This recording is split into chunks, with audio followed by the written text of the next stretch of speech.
Le chapelet est un moyen puissant pour les catholiques de prier et de montrer leur foi.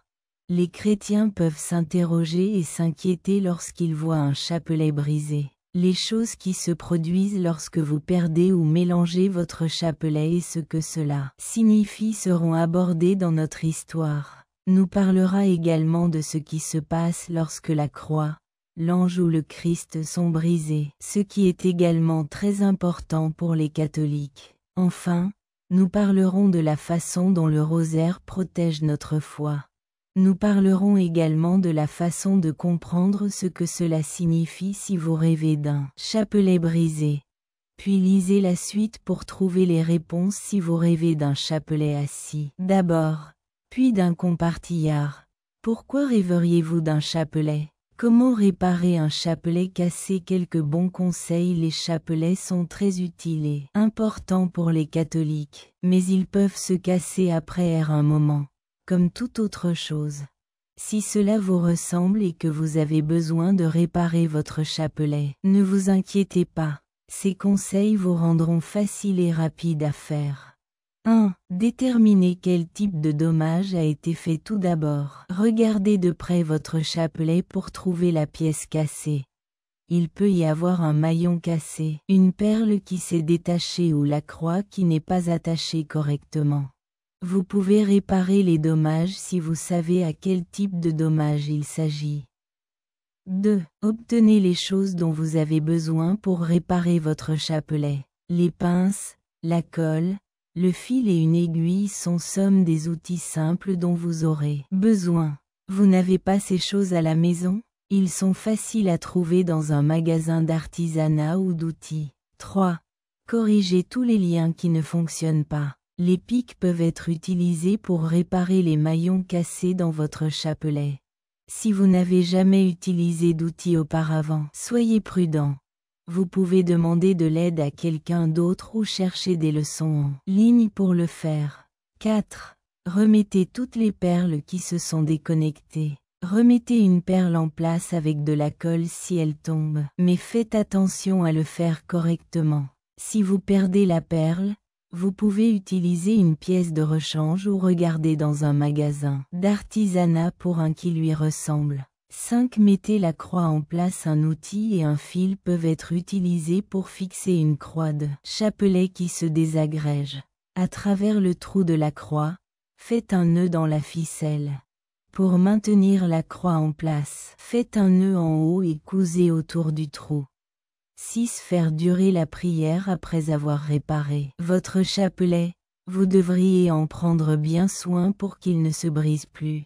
Ne le mettez pas dans un endroit qui est trop chaud ou trop froid ou qui contient des produits chimiques qui pourraient le blesser. Mettre votre chapelet dans une boîte ou un sac spécial est une autre façon de le garder en sécurité. Grâce à ces idées simples, vous pouvez réparer votre chapelet brisé afin que vous puissiez toujours prier et en faire d'autres choses saintes. Rappelez-vous toujours que les chapelets sont des signes de foi et de loyauté, alors soyez prudents et montrez-leur de la grâce. Prenez soin d'eux. Mots sur un chapelet qui sont retournés. Il y a plus d'un objet sacré qui se mélange. C'est une métaphore de nos vies. En tant que catholique, le chapelet est un outil de prière important. Mais quand il est noué, il peut aussi signifier autre chose. Il peut supporter le problème des lemmes et des nœuds qui surviennent dans nos vies et nous font nous sentir en colère et perdus. Nous pouvons penser qu'il est impossible de réparer un chapelet plié, tout comme il peut sembler impossible de résoudre les problèmes de nos vies. Mais, tout comme nous pouvons défaire le chapelet, nous pouvons résoudre ce compagnie problème et aller de l'avant avec nos vies. Lorsque le chapelet est confus, cela peut aussi signifier quelque chose de plus. Dans ce cas, cela représente les problèmes et les nœuds qui enclipsent nos progrès. Parce que démonter soigneusement un chapelet prend du temps et du soin, il enseigne nous sommes patients et persévérants. De la même manière, nous devons être patients avec nos vies et ne pas abandonner lorsque les choses deviennent difficiles. Si nous continuons à essayer, nous trouverons enfin un moyen d'aller de l'avant. Cela nous aide à nous rappeler à quel point il est important de faire confiance à Dieu lorsque les choses sont difficiles. Souvent, nous avons l'impression de faire ce voyage par nous-mêmes et de renoncer à l'espoir. Le chapelet mixte de la Bienheureuse Marie nous aide à nous rappeler que Dieu est toujours avec nous et que nous pouvons faire n'importe quoi avec son aide. Cela rend également nos défauts beaux.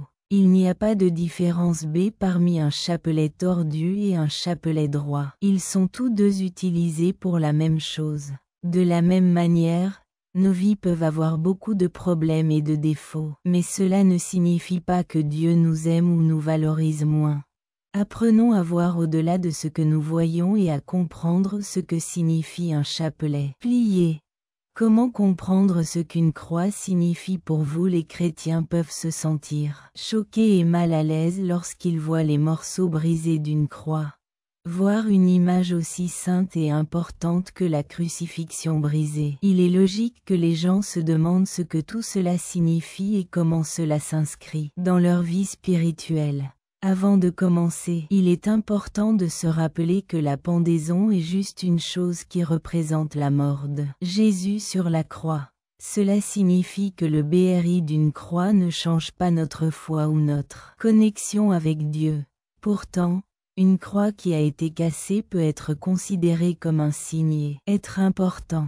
Ce symbole nous a-t-il vraiment aidé à nous connecter à Dieu et à sa parole? Ou le voyons-nous comme un signe que nos vies spirituelles changent, comme la croix BRI? Nous pouvons changer la façon dont nous voyons le monde pour le mieux en remettant en question ce que nous pensons. Enfin et surtout, le crucifix BRI ne signifie pas toujours de mauvaises choses. Nous ne pouvons pas le considérer comme une mauvaise chose, mais comme une chance de grandir dans notre foi. Nous pouvons le voir comme une chance d'en savoir plus sur la façon dont Dieu est aimant et gentil et de se rapprocher de lui. Parce qu'il est gentil et aimant, nous pouvons le voir comme une chance de grandir spirituellement et d'avoir plus de foi en Dieu. Ce que votre chapelet perdu signifiait pour vous et comment y faire face lorsque vous perdez un chapelet qui est important pour vous. Cela peut faire très mal. Cet objet sacré se tient pour la foi, la sécurité et une connexion avec Dieu. Vous pourriez vous sentir triste, ennuyé ou même en colère lorsque vous le perdez. Voici quelques idées pour vous aider à faire face à cela et à regarder du bon côté. Sentez tout ce qui vous traverse. Il est important d'être ouvert à vos propres pensées. Vous laissez ressentir ce que vous ressentez lorsque vous perdez quelque chose d'important. Il est normal de se sentir triste et en colère. Vous devriez vous laisser sentir et parler de ce que vous ressentez. N'oubliez pas ce que signifie le chapelet, même si vous le perdez. Vous vous souviendrez toujours de ce que cela signifie et de ce qu'il représente. N'oubliez pas que vos croyances et votre connexion avec Dieu ne sont pas basées sur quelque chose de réel. Mettez quelque chose d'important à sa place. Vous pouvez obtenir un nouveau chapelet qui signifie beaucoup pour vous si vous en voulez un. Vous pouvez également en faire un ou demander à un ami de vous aider. Demandez à quelqu'un vous souciez de vous le donner ou de vous le donner à vous-même. Faites quelque chose ou dites une prière. Il y a des façons spéciales de dire au revoir à un chapelet perdu. Vous pouvez prier ou faire une cérémonie pour honorer ce que cela signifiait pour vous, puis la laisser aller. Quand nous perdons le chapelet, il can nous faire réfléchir à l'importance de notre foi et à la façon dont nous donnons de la valeur à nos vies. Trouvez des moyens de rester en contact avec Dieu qui n'impliquent pas un objet matériel et continuez